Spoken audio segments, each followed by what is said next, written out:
तुम लोग की इस मानवा पे इतने अच्छे सपोर्ट और डिमांड की वजह से मैं इसका एक और न्यू एपिसोड ला चुका हूँ और ये एपिसोड ज़रा स्पाइसी होने वाला है क्योंकि तुम्हें थंबनेल से तो पता चल गया होगा कि इसके अंदर क्या होने वाला है। वो कोई क्लिक बेट नहीं था वैसे, और इसीलिए इस बार हम ज़्यादा बकवास के बगैर वीडियो की तरफ बढ़ते। तो जैसा कि तुम लोगों ने पिछले एपिसोड के एंड में देखा था कि आंट यांग यहाँ पे एक महिला पे चिल्ला रही होती है जो कि काफ़ी खूबसूरत होती है और इसका नाम होता है मेंग युलू, पर वह भी उसे वहाँ पे हार्ट अटैक आता है और वो गिर जाती है। और ये सारा यहाँ पे शिनमेन का आइडिया होता है, पर वह भी वूजी वहाँ पे एंट्री मारता है, उस आंट को चेक करता है और लोगों को बताता है कि इस महिला ने यहाँ पे कुछ नहीं किया, ये एक डिजीज की वजह से हुआ जिसकी वजह से इस आंट की यहाँ पे डेथ हुई है, यानी कि आंट यांग की डेथ। और इस इंसिडेंट के टाइम पे शिनमेन भी नजदीकी होता है, जो कि सिस्टम भी हमारे वूजी को बता देता है कि शिनमेन तुम्हारे आस पास है और अभी तुमने यहाँ पे मेंग युलू की अगर फेयरबिलिटी को ठाठी कर दिया तो तुम यहाँ पे 3 स्पिंडल पेडल स्पिनिंग व्हील मिलेगा और इसी के साथ water powered large spinning wheel का ब्लूप्रिंट मिलेगा। और अगर तुम्हें नहीं पता तो मैंने यहाँ पे फोटो अटैच कर दी होंगी तो तुम ये देख के समझ सकते हो। और ये पढ़ के अपना वूजी कहता है कि ये तो कमाल की बात है क्योंकि आज के टाइम के अंदर ऐसी कोई चीज नहीं है और ये काफी अच्छी है कि फ्यूचर के अंदर रिवोल्यूशन ला सकती है। और शिनमेन की वजह से मुझे फ्री में क्विस्ट मिल गया, पर वहाँ पे जो लोग होते हैं वो कहते हैं कि कंट्री डिफेंडर हम जानते हैं कि आप कितने ग्रेट है, पर आप प्लीज इस डीमन का साथ ना दे वरना हमें आपके भी अगेंस्ट होना पड़ेगा। जो सुन के वूजी सोचने लगता है कि मैं इन्हें इस डिजीज के बारे में कैसे समझाऊं यार, पर चलो इन्हें इनकी जबान में समझा के देखते हैं। और वो उन्हें बताता है कि जो इनकी हार्ट की कंडीशन थी ना वो पहले से ही काफी खराब थी और काफी गुस्से और इमोशनल होने की वजह से इनके हार्ट पे प्रेशर पड़ा जिसकी वजह से इनके ब्लड वेसल बंद हुए और इनकी मौके पर ही मौत हो गई। और ये जो इनकी हार्ट की कंडीशन है ये काफी टाइम से कोई आज नहीं बनी और इसीलिए इस महिला का इसमें कोई कसूर नहीं है। और ये सुन के मेंग युलू भी वहाँ पे रोने लगती है, पर अपना वूजी उनको कहता है कि अगर तुम में से किसी को भी मेरे पे यकीन नहीं तो जाओ ले आओ अपना डॉक्टर और मेरे सामने से एग्जामिन कराओ। पर वह भी गेस करो वहाँ पे किसकी एंट्री होती है, जियांग की। और वो आके बताती है कि हमें यहाँ पे एक रिसेप्शनिस्ट से एक रिसीप्ट मिली है जिसके अंदर सू शियांग पिल का मेंशन हुआ है जो कि ये ओल्ड लेडी क्लिनिक से काफी टाइम से लेती रही है। और इससे पता चलता है कि इसकी हार्ट की कंडीशन काफी सालों से खराब थी और ये जो सू शियांग पिल है ना इसे चेस्ट पेन के लिए लिया जाता है, तुम एक तरह से इसे पेन किलर भी कह सकते हो। पर वहाँ पे जो एक ओल्ड मैन होता है वो कहता है कि 60 साल के एक्सपीरियंस के बाद मैं ये बता सकता हूँ कि ये एक नेचुरल डेथ है क्योंकि मेरे सामने काफी लोग की इस तरह से मौत हुई है तो इस बेचारी बच्ची का कोई कसूर नहीं है। और इतना सपोर्ट पाकर अपना वूजी कहता है कि आप दोनों का बहुत बहुत शुक्रिया कि आप लोगों ने जस्टिस का यहाँ पे साथ दिया। और इस चीज को देख के किसी के ऊपर एलिगेशंस लगाने की बजाय हमें इस चीज से सीखना चाहिए क्योंकि ये जो आंट यांग थी ये एक दिन में काफी भर भर कर खाना खाती थी जिसकी वजह से ये काफी मोटी हो गई थी और इसके ब्लड वेसल्स और इसके हार्ट पे भी काफी ज्यादा डैमेज पहुंचा था। और इसीलिए हमें अपनी डाइट को हेल्थी रखना चाहिए, हर कुछ नहीं ठूसना चाहिए। और खास तौर पर वो गुस्से में कितनी रहती थी, इम्पेशेंट गुस्सा ये उनमें भर भर कर था। और इसीलिए अगर हम कभी भी किससे बात करें तो हमें शांति से करनी चाहिए ना कि गुस्से से उनकी तरह। और ये सुन के वहाँ पे सारे लोग जाने लगते हैं कि कंट्री डिफेंडर आप सही बात कह रहे हैं, ये औरत हमेशा से ऐसी थी तो इसके लिए हम बैठ के क्यों रहे। और उन सब के जाने के बाद मेंग युलू कहती है कि ये वीडियो आपकी बहुत ज्यादा एहसानमंद है कंट्री डिफेंडर क्योंकि आज आपने मेरी जान बचाई इन सबसे। वूजी कहता है कि ये तो मेरा फर्ज था, पर वक्त को कुछ और ही मंजूर होता है और ये सीधा जाके उसकी बाहों में गिर जाती है जो देख के वूजी कहता है कि देख के लगता है कि आपकी जो कमर की रीढ़ की हड्डी है उसमें दर्द रहता है और मैं मेडिसिन के बारे में जानता हूँ तो मैं आपकी इसके अंदर हेल्प कर सकता हूँ। और ये सुन के ये थोड़ा सा हिचकिचाती है, पर जियांग कहती है कि तुम यहाँ पे कंट्री डिफेंडर के ऊपर यकीन रखो क्योंकि जो इनकी मेडिकल की स्किल्स हैं वो काफी ज्यादा सुपर्ब है और इन्हें यहाँ पे डिवाइन फिजिशियन कहा जाता है और ट्रीटमेंट के टाइम इस बार भी मैं आपके साथ रहूंगी। और ये सुन के मेंग युलू भी कहती है कि अगर ऐसी बात है तो मुझे भी कोई भी मसला नहीं अपनी ट्रीटमेंट करवाने में। और अपना वूजी भी कहता है कि जियांग तुम सच में काफी कमाल की हो, तुम्हारी वजह से ये सब पॉसिबल हो पाए। पर जियांग सोच रही होती है कि इस बार तो मैं और डीपली इसकी मेडिकल की स्किल्स को देखूंगी। पर फिर हमें मेंग युलू का रूम दिखाया जाता है जहाँ पे वो उन दोनों को लाती है और लाते सार अपना वूजी उसे कहता है कि ट्रीटमेंट स्टार्ट करने के लिए सबसे पहले आपको कपड़े उतारने पड़ेंगे और बेड पे लेटना पड़ेगा। और तुम समझ सकते हो कि यहाँ पे क्या होने वाला है। और ये सुन के मेंग युलू हैरान होती है कि ये क्या बात कर रहे हो, पर जियांग समझाती है कि तुम फिक्र मत करो, एक डॉक्टर के लिए यहाँ पे मैन और वुमेन के अंदर कोई डिफरेंस नहीं होता, वो दोनों उसके लिए एक पेशेंट होते हैं, तो वो हमेशा उसे पेशेंट की तरह ट्रीट करता है, ना कि कोई जेंडर की तरह। और इसीलिए तुम इनके ऊपर पूरा यकीन रख सकती हो। जो सुन के ये भी थोड़ी कंफर्टेबल होती है और कपड़े उतार के लेट जाती है और कहती है कि आप यहाँ पे अपने ट्रीटमेंट को स्टार्ट कर सकते हैं। वाओ, मतलब सच में वाओ, मतलब ये रियल लाइफ में पॉसिबल है। वूजी भी देर नहीं करता, वो अपने वहाँ पे हाथ गर्म करता है और फिर कहता है कि आपको थोड़ा सा दर्द होने वाला है, पर ट्रीटमेंट को हम पूरा करके रहेंगे। वो भी कहती है कि ठीक है, और फिर वो वहाँ पे उसकी मालिश करना स्टार्ट करता है। और ये करते करते वो बताता है कि आपका यहाँ पे जो कमर में सॉफ्ट टिश्यू है ना, वो मसल के साथ काफी ज्यादा जकड़ा हुआ है, पर मैं इसे रिलैक्स कर देता हूँ, बस आपको थोड़ा सा दर्द होगा। और देख के लगता है कि आप यहाँ पे एक्सरसाइज वगैरह कुछ नहीं करती हैं। और अगर सच बताऊं तो ये बंदा बस मजे ले रहा है। पर जो मेंग्यूलू होती है वो कहती है कि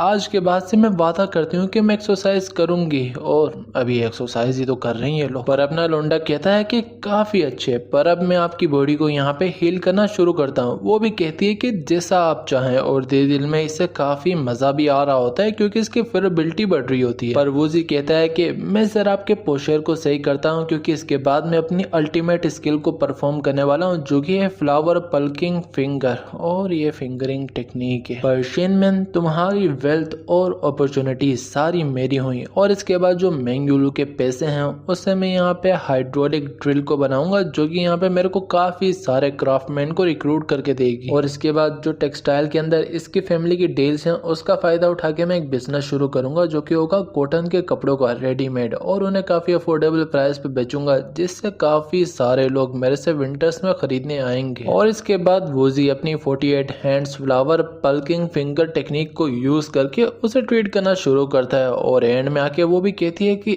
लगता है कि मेरे कमर का दर्द जा चुका है। पर ये हरामी कहता है कि नहीं नहीं नहीं, अभी यहाँ पे एक और जगह बाकी है जिससे मैंने दर्द तुम्हारा हटाना है। और फिर वो वापस उसकी ट्रीटमेंट शुरू करता है, जिसके अंदर इसे भी ऑब्वियसली काफी पेन होता है, पर एंड में सक्सेसफुली पेन खत्म हो जाता है उस एरिया से भी। और वूजी बताता है कि ये मेरी बस एक बेसिक ट्विना टेक्निक थी। जो सुन के यहाँ पे जियांग कहती है कि अगर बेसिक टेक्निक यहाँ पे इतनी स्ट्रॉन्ग है तो इसकी स्ट्रॉन्ग टेक्निक कितनी स्ट्रॉन्ग होगी। और ये अपने को वहाँ पे इमेजिन करने लगती है, बिकॉज इसे ऑर्गेज्म आया होता है। और वहीं पर मेंग्यूलू भी कहती है कि कंट्री डिफेंडर, मेरे को लगता है कि मेरी बॉडी पूरी तरीके से रिलैक्स हो गई है, तो इसीलिए हमें इस ट्रीटमेंट को रोक देना चाहिए, क्योंकि मुझे लगता है कि अगर हमने इसे कंटिन्यू रखा तो मैं भी अपने पे कंट्रोल नहीं रख पाऊंगी। पर अपना लोंडा थोड़ी ना रुकने वाला था। वो वहाँ पे एक नीडल निकालता है, जो देख के ये घबरा जाती है कि अब तुम क्या करने वाले हो। पर जियांग समझ जाती है कि यह तो एक लेजेंडरी टेक्निक है, हुआ टू एक्यूपेंचर टेक्निक। और वूजी भी अपनी उस नीडल के अंदर से एक बहुत ही बड़ी बीन सीधा उसके अंदर मारता है, और फिर उसके टांगे उठा के बताता है कि इस टेक्निक को जब हम यूज करते हैं किसी के ऊपर, तो उसके ब्रेन से काफी ज्यादा डोपामिन रिलीज होता है, जिसकी वजह से वो इंसान अपनी सपनों की दुनिया में भी जा सकता है। और इसके साथ भी ऐसा ही होता है, ये अपने सपनों की दुनिया में चली जाती है, जहाँ पे ये किसी से मिलती है जिसका नाम होता है यांग जोंगशी। और ये कहता है कि देख के लगता है कि ये जो बंदा है यही तुम्हारे लिए बेस्ट है फ्यूचर के लिए, और अब मैं चाहता हूँ कि ये मेरी जगह तुम्हारे लिए रिप्लेस हो और मेरी जगह तुम्हारा ख्याल रखे। और इसे देख के मेंग्यूलू भी यहाँ पे काफी खुश हो जाती है, क्योंकि ये इसका हस्बैंड होता है। पर ये कहता है कि मेंग्यूलू, मेरी एक रिक्वेस्ट है, मेरे को पता है कि मैं कभी एक अच्छा हस्बैंड नहीं बन पाया और हमेशा पैसों के पीछे भागता रहा, और मेरे वापस जाने से पहले मैं एक बार इस लड़के का टेस्ट लेना चाहता हूँ कि क्या ये सच में तुम्हें वो हैप्पीनेस दे सकता है जो कि मैं कभी तुम्हें ना दे पाया। तो क्या तुम इसे मेरे मॉर्निंग हॉल के अंदर ला सकती हो। और इसके बाद वो वहाँ पे डिसअपियर हो जाता है, और फिर ये होश में आके कहती है कि अगर तुम देखना ही चाहते हो तो मैं तुम्हें हर कुछ दिखाऊंगी। और फिर वो वूजी को पकड़ के वूजी के ऊपर बैठती है और कहती है कि मेरे पास एक जगह है जो कि इससे भी ज्यादा प्राइवेट है, तो क्या तुम जाना चाहोगे वहाँ पे मेरे साथ, क्योंकि मैं चाहती हूँ कि आप मुझे वहाँ पे ट्रीट करें। और जियांग, क्या तुम अभी के लिए जा सकती हो, क्योंकि मैं नहीं चाहती कि अब भी तुम हमारे सामने रहो। जो सुन के जियांग कहती है कि पर क्यों, मैं टेक्निक को देखना चाहती हूँ बस, और ऐसी अभी कौन सी जगह रहेगी जो कि हील नहीं हुई। पर मेंग्यूलू कहती है कि मैं तुम्हें आखिरी बार कहूंगी कि चली जाओ, ये तुम्हारे लिए काफी अच्छा होगा। और अपना जो होता है वूजी, वो भी कहता है कि मेंग युलू सही कह रही है जियांग, ये तुम नहीं देख सकती, और जब इसे तुम्हें सिखाने का सही टाइम आएगा तो मैं तुम्हें पर्सनली चीज से ट्रीट करूंगा। जो सुनकर जियांग भी वहां से निकलते हुए कहती है कि पर अपना प्रॉमिस याद रखना जो तुमने मेरे से किया था, और फिर वो दरवाजा बंद करके चली जाती है। और मेंग युलू भी चादर ओढ़ कर कहती है कि मेरे हस्बैंड की लास्ट विश थी कि वो मेरे को हैप्पी देखे, तो क्या आप मेरे साथ मॉर्निंग हॉल के अंदर जाना चाहेंगे। जो सुन के वूजी परेशान हो जाता है कि एक मिनट ये सब यहाँ पे चल के आ रहा है, पर फिर भी मुझे तो करना ही पड़ेगा, और वो वहाँ पे उसे हाँ कर देता है। और उसके बाद हमें मॉर्निंग हॉल दिखाया जाता है जहाँ पे आते सार अपनी मेंग युलू कहती है कि लांगशियांग सबको ना यहाँ से बाहर भेज दो, और बस तुम यहाँ पे दरवाजे पे रहना और गार्ड करना, किसी को अंदर मत आने देना। और उसके भी जाने के बाद हमारी मेंग युलू वूजी को बताती है कि ये जो लांगशियांग है ये सबसे ट्रस्टवर्दी मेरी यहाँ पे सर्वेंट है, और अगर आज आपने मुझे सच में खुश कर दिया तो मैं आपसे शादी करूंगी, पर अगर आपने उनकी विश को यहाँ पे फुलफिल नहीं किया तो आज जो भी होगा उसे बस एक बुरे सपने की तरह समझ के भूल जाना। वूजी भी कहता है कि ठीक है। इसके बाद मेंग युलू वहाँ पे बैठती है और कहती है कि मैंने कभी एक्सपेक्ट नहीं किया था कि आप इतनी जल्दी मान जाएंगे, और वैसे आपको वुमेन्स के बारे में इतना कैसे पता है, लगता है कि आप काफी लंबे टाइम से मैरिड है। वूजी कहता है कि नहीं नहीं नहीं, मैं यहाँ पे ना यूनिवर्सिटी से पढ़ा हुआ हूँ। जो सुन के वो कहती है कि ओह तो आप पढ़े लिखे हैं। पर वूजी कहता है कि बातें तो बहुत हो गई, पर अब हम आपकी ट्रीटमेंट को शुरू करते हैं। इसके बाद वो वहाँ पे आराम से देखता है, फिर सूंघता है, और इसकी वजह से इसे ऑर्गेज्म आता है, जिससे इसकी फेयरबिलिटी यहाँ पे बढ़ती है। मतलब हो रहा है जो तुम चाहते हो। मैंने कहा था कि ये कोई क्लिक बैट नहीं। पर फिर वूजी कहता है कि यहाँ पे सारी प्रिपरेशंस पूरी हो चुकी हैं, तो अब मैं तुम्हें बताऊंगा कि रियल हैप्पीनेस होती क्या है। जो सुन के वो कहती है कि मैंने कभी सोचा नहीं था कि तुम ऐसा भी कर सकते हो। पर फिर वूजी अपनी पैंट उतारना शुरू कर देता है, जो देख के वो कहती है कि यही तो था जो मुझे चाहिए था। पर एक मिनट, ये मुझे हो क्या गया है, मैं अपने फीलिंग्स के अंदर गिरती क्यों जा रही हूँ। पर वूजी उसके पास आके कहता है कि मैंने सोचा नहीं था कि तुम भी इसका इंतजार कर रही होगी, और वैसे भी ऑल टाइम के अंदर वुमेन्स को मनाने के लिए अपनी ताकत दिखानी पड़ती थी। और इसके बाद जो वूजी होता है वो स्टार्ट कर देता है जो उसे करना होता है, लाइक मतलब वो डाल रहा है जो भी डाल रहा है, और एंड में जाके वो वहाँ पे सील को तोड़ता है, जिसकी वजह से इसे यहाँ पे अच्छा फील होता है। और अपना लोंडा यहाँ पे नहीं रुकता, वो और आगे बढ़ता है, जिससे इसे ऑर्गेज्म मिलता है, और अपने लोंडे के भाले पे कुछ लगाए। मैं नहीं कहूंगा वरना वीडियो डिमोनेटाइज हो जाएगी या उड़ जाएगी। और ये लोग 3 घंटे लगातार करते हैं, और ये देख के जो इसके हस्बैंड की सोल होती है वो कहती है कि मैं काफी खुश हूँ कि तुम यहाँ पे हर चीज से खुश हो चुकी हो, और अब मैं सुकून से जा सकता हूँ। पर जो वूजी होता है वो इतना जोर लगाता है कि यहाँ पे सुपर सैयन लेजेंडरी की ट्रांसफॉर्मेशन से होने लग जाती है, और इसकी वजह से जो इसका मिशन होता है ना मेंग युलू को टेम करने का, वो भी पूरा हो जाता है, और इसे रिवॉर्ड मिल जाता है इसका। और ऐसे ही करके जो इनकी यहाँ पे ट्रीटमेंट होती है वो एंड हो जाती है, और एंड होते सार यहाँ पे जो होती है मेंग युलू वो कहती है कि